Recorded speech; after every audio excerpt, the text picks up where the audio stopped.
Okay guys, ito na. Other unboxing po, no. Ito, karating lang din niya. So wala po itong bubble wrap. Meron siyang label naman. Buksan natin siya, no. Okay, so ano meron tayo dito? So meron tayong Tushy, no. Meron pa siyang silica silicone type, no. Buksan natin yan. Okay. Meron tayong main belt, metal buckle, quick release belt, no, casual, tooling training belt, dark gray.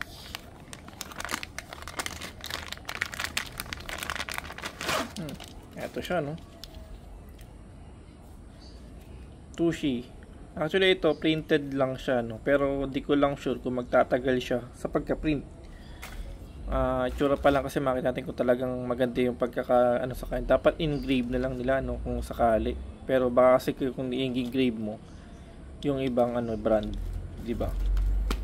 At least magagamit siya. So quick release to. Yun. Para siyang belt sa ano tag ito sa mga sakyan, no? Ayun, no? Buckle. Okay, so first impression, syempre mabigat siya guys. Actually mabigat. I mean, sa isang belt talagang nakita mo yung quality. Yung tahe, ayan, kitang-kita naman kung nylon siya, no. Tapos guys, makapal talaga siya. Ramdam ko yung pagkakapal niya, no. Ayan, talagang mukhang matibay Tapos may siyang strap dito. Susot mo lang dyan pag sobra na siya. Kasi maganda siya, maangas, no. Nagustuhan ko kasi yung pinaka front buckle niya. Ang angas yung itsura pag tinignan mo. Diba? Hindi naman nakatayong ganyan yan, nakahiga yan pag naglagay tayo sa belt. Pero dapat tinayo na lang Tushy. Pero maganda siya guys, quality niya. Tigas talaga siya. Ito adjustable ba? O na-adjust siya guys, ayan. Depende sa ano ng bewang nyo.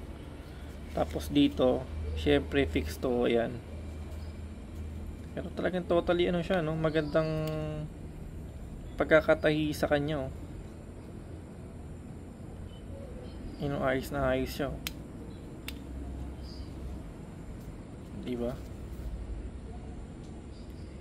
Ito talagang ganun kaya talaga to. Pagkakataon niya, medyo nakabuka siya ng ano. Mukhang okay naman.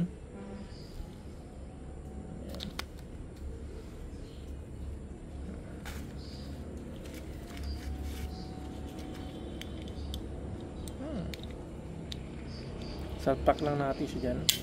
Ayun.